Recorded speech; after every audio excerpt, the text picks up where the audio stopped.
Praise the lord. హల్లెలూయా. దేవుడి నామానికి స్తోత్రాలు. మీ అందరికీ నా వందనాలు తెలియజేస్తున్నాను. ఈ దినం కొరకు పరిశుద్ధాత్మ దేవుడు సిద్ధపరిచినటువంటి మాటలు ప్రియ సహోదరి సహోదరుడా, ఈ దినము చాలా మందిలో ఎట్లాగా క్వశ్చన్ రేస్ చేస్తున్నాడంటే అపవాది, నువ్వెందుకు ఎన్నిసార్లు ప్రార్థన చేయాలి? నువ్వు విశ్వాసంతో ఒకసారి ప్రార్థన చేసినా సరిపోద్ది కదా. నువ్వెందుకు అడిగిందే మళ్ళా అడుగుతూ ప్రార్థన చేస్తున్నావు? పద్దాకలా ఎందుకు ప్రార్థన చేయాలి? రోజుకు ఒకసారి ప్రార్థన చేసి సరిపోద్ది కదా అని చెప్పి అపవాదిని చెవులో ఇటు విధంగా అనుమానం అనే దాన్ని చెబుతూ నీకు డౌట్ క్రియేట్ చేస్తున్నాడని. అందుకోసమే దినం పరిశుద్ధాత్మ దేవుడు నీతోనే మాట్లాడుతున్నాడు. మనం బైబిల్ గ్రంథంలో మనం ప్రార్థన జీవితం కలిగినటువంటి ఎంతోమంది భక్తుల్ని మనం చూస్తూ ఉంటాం. అందులో మెయిన్ హైలైట్ అయినటువంటి వారిని మనం ఒకసారి చూసుకుందాం. ఇక్కడ మనం చూసుకున్నట్లయితే మోషే ఉన్నాడు. మోషే ఇశ్రాయేలు ప్రజలు అమలేకులు వాళ్ళు యుద్ధం చేస్తున్నప్పుడు మోషే చేతులెత్తి ప్రార్థన చేసినప్పుడల్లా ఇశ్రాయేలు ప్రజలకి విజయం వస్తుంది. అదే మోషే ఎప్పుడైతే చేతులు దించుతున్నాడో అప్పుడు ఇశ్రాయేలు ప్రజలు ఓడిపోతున్నటువంటి వారుగా ఉంటున్నారు. ఇక్కడ మోషే ప్రార్థన ద్వారా దేవుడు ఇశ్రాయేలు పక్షముగా ఉండి వారికి విజయం ఇచ్చినట్టు మనం చూస్తాము.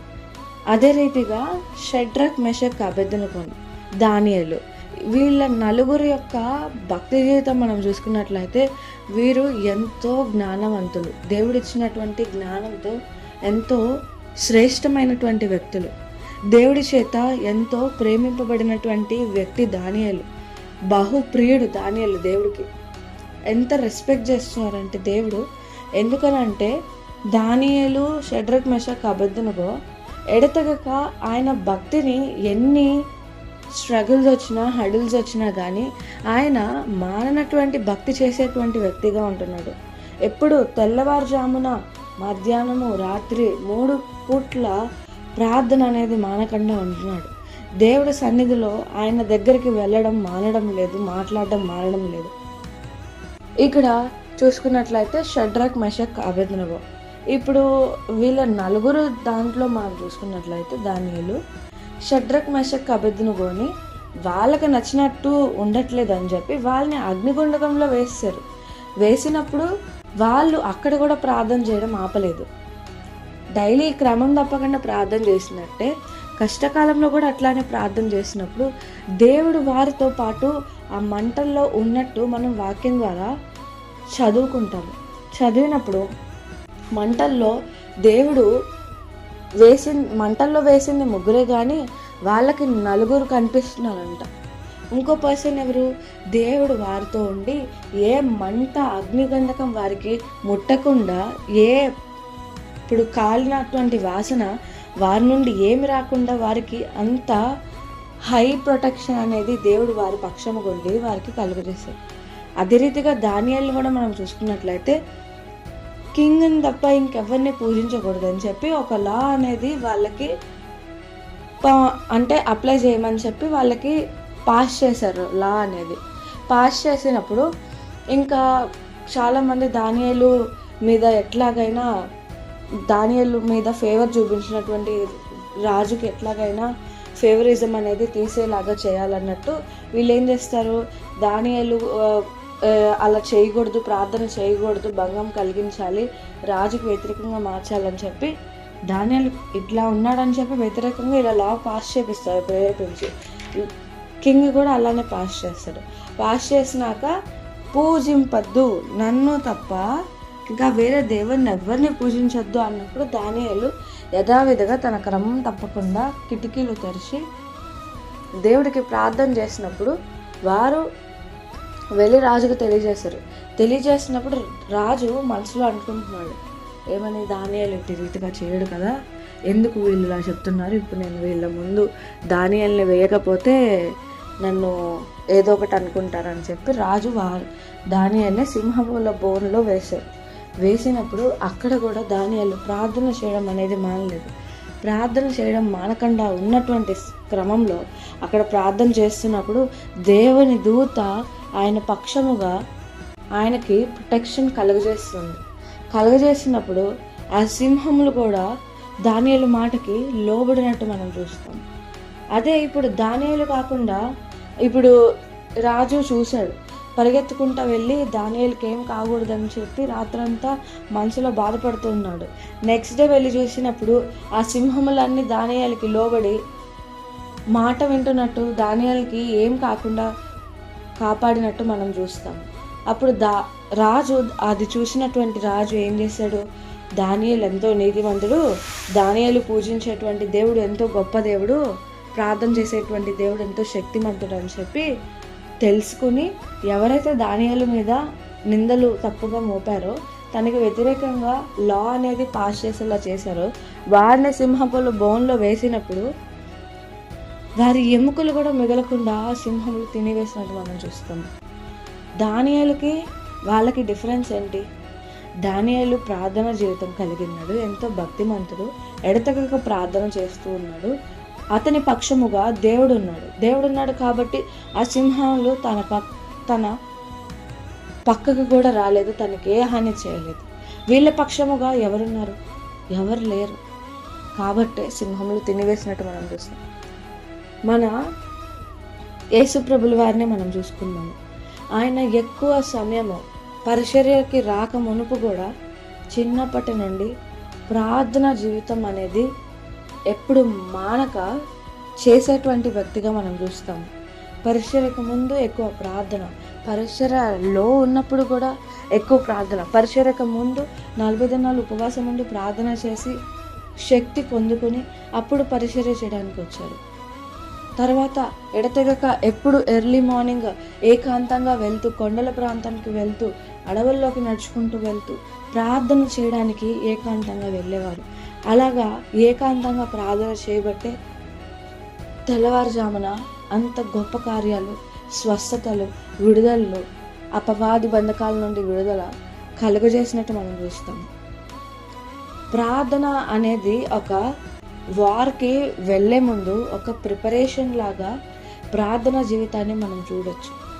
ఈ ప్రార్థన అనేది ఒక స్పిరిచువల్ ఖడ్గం లాగా మనం చూడొచ్చు, స్పిరిచువల్ వెపన్ లాగా మనం చూడొచ్చు. ఇప్పుడు ప్రార్థన అనేది చాలామందికి ఎలా ఉంటుందంటే, నేను ప్రార్థన చేస్తున్నాను, అడిగింది అడుగుతున్నాను, నాకు సమాధానం ఎందుకు రావట్లేదు, ఎందుకు నాకు జవాబు రావట్లేదని చెప్పి, నేను ఎందుకు పద్దాక ఇదే అడగాలి అని చెప్పి అనుకుంటూ ఉండొచ్చు. దేవుడు నీ యొక్క ప్రార్థన ఆయన ఎప్పుడు వింటానే ఉంటారు. కానీ అపవాది ఎలా చేస్తాడంటే, ఈ యొక్క దినము నువ్వు 10 days ప్రార్థన చేసావు, 12 days ప్రార్థన చేసావు, 13th day ఆయన నీకు సమాధానం ఇద్దామని ఎదురు చూస్తున్నారు. ఓకే, నా బిడ్డ ఇంతలాగా అడుగుతుంది కదా, నేను ఇస్తాను అని చెప్పి ఆయన కనికరపడి నీకు దయచేయాలనుకున్నప్పుడు ఆ దినం అపవాది ఏం చేస్తాడంటే, నువ్వు ఎన్ని దినములు ప్రార్థన చేసావు కదా, ఇంకా నీకు ఇవ్వడలే దేవుడు, నీ మాట ప్రార్థన వినట్లేదులే దేవుడు అని చెప్పి అపవాదిని చెవులో అబద్ధం చెప్పి ఆ చివరి రోజు ప్రార్థన చేస్తే నువ్వు పొందుకుంటావు. అది పొందుకోకూడదని చెప్పి నీ మైండ్ని ఇలా డిస్ట్రాక్ట్ చేసేటువంటి వ్యక్తిగా అపవాది ఉంటాడు. నువ్వు దేనికోసం అయితే ప్రార్థన ఎడతెగక మానక ప్రార్థన చేస్తున్నావో అది పొందుకునే దినం అనేది ఒక రోజు ఉంది. కానీ నువ్వు చేయాల్సింది ఏంటంటే, ఎడతెగక మానక ప్రార్థన చేస్తూ ఉండాలి. నీ పిల్లల కోసం నువ్వు ప్రార్థన చేస్తున్నావు, నీ స్టడీస్ కోసం, నీ లైఫ్ కోసం, నీ ఫ్యామిలీ కోసం, నీ హస్బెండ్ కోసం నువ్వు ప్రార్థన చేసినప్పుడు వాళ్ళ పక్షముగా అది ఒక పవర్ఫుల్ షీల్డ్ లాగా వాళ్ళ చుట్టూ పనిచేస్తుంది. ఎందుకనంటే లోకానుసారంగా ఇప్పుడు ఫిజికల్ ఫామ్లో మనం ఈ యొక్క వరల్డ్లో మనం చూసుకున్నట్లయితే ప్రేయర్ శక్తి అనేది మనకి అర్థం కాదు. బట్ ఈ యొక్క ప్రేయర్ అనేది ఒక పవర్ఫుల్ వెపన్ లాగా స్పిరిచువల్ రెలంలో చాలా గొప్పగా పనిచేస్తుంది. ఎందుకనంటే చాతబడి శక్తులు, అపవాది క్రియలు మనకి కనిపించేవిగా ఉండవు. వాడు మనుషుల రూపంలో కానీ లేకపోతే మనకి ఏ హాని అయినా కలుగజేయడానికి వాడు మనకి కనిపించిన విధంగా వాడు ప్రయత్నాలు చేస్తూ ఉంటాడు. కానీ నీ యొక్క ప్రార్థన అనేది ఎట్లాగంటే నీకు అదొక షీల్డ్ లాగా పనిచేస్తుంది. స్పిరిచువల్ వార్ఫేర్లోకి వెళ్ళేటప్పుడు, యుద్ధానికి వెళ్ళేటప్పుడు ప్రిపరేషన్ చేసుకుని వెళ్తారు, ప్రాక్టీస్ చేసుకుని ఆయుధాలు చేపట్టి వెళ్ళేటువంటి వ్యక్తులుగా ఉంటారు. అదేవిధంగా మనము ఆత్మీయ రంగంలో పోరాటానికి వెళ్ళేటప్పుడు అపవాది వేసేటువంటి బంధకాల్లో చిక్కబడకుండా వాటిని దాటుకుని వెళ్ళాలి, అపవాదిని ఎదిరించాలి. మనం కూడా యేసు ప్రభు లాంటి శక్తి పొందుకోవాలి. అపవాదిని ఆయన పేరిట ఎదిరించాలంటే మనం కూడా ప్రార్థనా శక్తి ఆయన ఎట్టి విధంగా కలిగి ఉన్నారో మనం కూడా అట్టి విధంగా ప్రార్థన శక్తిని మనం కలిగి ఉండాలి. ఎడతెగక ఎప్పుడు ప్రార్థన చేస్తూ ఉండాలి. ప్రార్థన అనేది ఉత్తిని అప్పజెప్పేదిగా చాలామంది ఫీల్ అవుతారు. గట్టిగా అంటే 10 సార్లు ప్రార్థన చేయడం, లేకపోతే గట్టిగా అరిసి ప్రార్థన చేయడం, లేకపోతే మనసులో ప్రార్థన చేయడం అలా ఉంటుంది. కానీ దేవుడు ప్రార్థన అంటే ఏంటంటే దేవుడితో నీవు మాట్లాడడం, వాక్యం బోధించడం, వాక్యం చదవడం ద్వారా దేవుడు నీతో మాట్లాడతారు. కానీ ప్రార్థన అనేది నువ్వు తిరిగి దేవుడితో మాట్లాడటం. దేవుడితో నీకు ఎంత ఇష్టం ఉంది, దేవుడితో నీ బాధ చెప్పుకోవడం. నీ ఫ్రెండ్ దగ్గరికి వెళ్ళి నాకు ఇలా ప్రాబ్లం ఉందని చెప్పి నువ్వు ఫోన్ చేసి ఎట్లా చెప్పుకుంటావో అట్లాగే దేవుడికి నువ్వు ప్రార్థన చేస్తూ నీవు చెప్పుకునేటువంటి వ్యక్తిగా ఉంటావు. ఇట్లా ఉంది అట్లా ఉంది అని చెప్పి నా పిల్లలకి కాపుదలేవు అని చెప్పి నువ్వు ఏ ప్రార్థన, ఏ ఒక్క మాట పెట్టి ప్రార్థన చేసినా అది వ్యర్థంగా పోదు. అది నీ పక్షముగా దేవుడు నీ యొక్క ప్రార్థనలు విని నీ ప్రార్థనలు అనేవి ధూపంగా ఆయన దగ్గరికి వెళ్తాయి.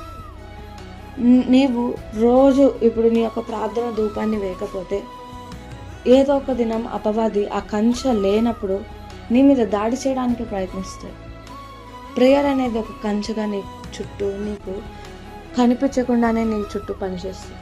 స్పిరిచువల్ వార్ఫేర్లో వెళ్ళే ముందు ప్రార్థన శక్తి మనం కలిగి ఉన్నట్లయితే అపవాది చేసేటువంటి క్రియల మీద మనం అధికారం కలిగి ఉండేటువంటి వ్యక్తులుగా ఉంటాము. మన యొక్క ప్రార్థన ద్వారా మనకి కనిపించకుండానే దేవుడి యొక్క ప్రొటెక్షన్ మన చుట్టూ ఉంటుంది. మనకి దేవుడు ప్రతి ఒక్క దాని నుండి తప్పించేటువంటి దేవుడు ఉంటారు.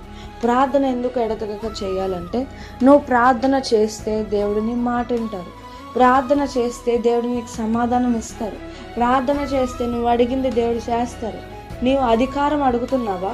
అపవాది చేసేటువంటి క్రియల మీద, అపవాది పుట్టించేటువంటి ఆలోచనల మీద నువ్వు అడుగుతున్నావా అధికారం? అయితే నీకు దయచేసేటువంటి దేవుడుగా ఉన్నారు. నీవు ప్రార్థన చేస్తే ఆయన ఏదైనా ఇచ్చేటువంటి దేవుడు. నీవు ఏదైనా అడుగుతున్నావు, అది నీకు దేవుడు ఇవ్వాలనే కోరుకుంటారు. కానీ అపవాది ఎట్లా ఉన్నాడంటే వాడు ఎట్లాగా త్రోసివేయబడినటువంటి వ్యక్తిగా ఉన్నాడో, రిజెక్టెడ్ లాగా ఉన్నాడో, ఎట్లా బాధపడుతూ ఉన్నాడో అట్లాగే నీవు కూడా ఉండాలని చెప్పి నీవు దేవుడి చేత ఫేవర్ పొందకుండా ఉండాలని నిన్ను డిస్ట్రాక్ట్ చేసేటువంటి వ్యక్తిగా ఉన్నాడు. నీకు ప్రార్థన చేయాలని అనిపించలేదా? ప్రార్థన చేయడానికి నీకు ఏదైనా డిస్ట్రాక్ట్ అయినటువంటి ఆలోచనలు పుట్టిస్తున్నాడా? అక్కడే నువ్వు జ్ఞాపకం చేసుకో. అప్పుడే నువ్వు ఎక్కువ ప్రార్థన చేయాలి. ఎందుకనంటే అపవాది ట్రై చేస్తున్నాడు నేను ప్రార్థనా జీవితం నుండి డీవియేట్ చేయడానికి.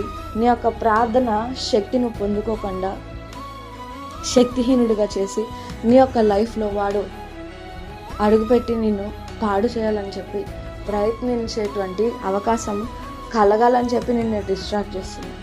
నువ్వు ఎక్కువ ఎడతెగక ప్రార్థన చేయి. ప్రార్థన చేసినప్పుడు, మానక ప్రార్థన చేసినప్పుడు దేవుడు నీకు సమాధానం ఇస్తాడు. దేవుడు నీకు శక్తిని దయచేస్తారు. మీరు ప్రార్థన జీవితంలో ప్రిపేర్ అయ్యి ఉన్నప్పుడు మీరు ఏ ఒక్క అపవాది బంధకాల్లో చిక్కబడరు. మీ యొక్క కుటుంబానికి మీ యొక్క ప్రార్థన ఆశీర్వాదంగా ఉంటుంది. దేవుడు శిష్యుల కోసం ప్రార్థన చేసేటువంటి వ్యక్తులుగా ఉన్నారు. ఎందుకనంటే వారు శోధనలో పడక ఆయనతో పాటే నిలిచి ఉండాలని చెప్పి ఎడతెగక శిష్యుల కోసం ప్రార్థన చేసేవారు. పౌలు కూడా అనేక మంది ఎవరైతే రక్షణ పొందుకుని ఉన్నారో పౌలు కూడా సేమ్ జీసస్ చేసినట్టే పౌలు కూడా అనేక మంది కోసం ప్రార్థన చేశాడు. ఎందుకంటే ప్రార్థన అనేది అంత గొప్ప షీల్డ్ లాగా పనిచేస్తుంది. నీవు ఈ దినమైనా కానీ ప్రార్థనలో ఉన్నటువంటి శక్తిని గ్రహించుకొని ఎడతెగక ప్రార్థన చేసి భక్తి జీవితంలో, ప్రార్థన జీవితంలో నువ్వు ఎదిగి ఆయన ఇచ్చేటువంటి శక్తిని పొందుకొని అపవాది క్రియల మీద నువ్వు జయం పొందుకోవాలి. వాడిని ఎదిరించాలి యేసు అధికారం పేరిట అని చెప్పి కోరుకుంటూ అట్టి కృప దేవుడు మీకు దయచేయును గాక. ఆమేన్.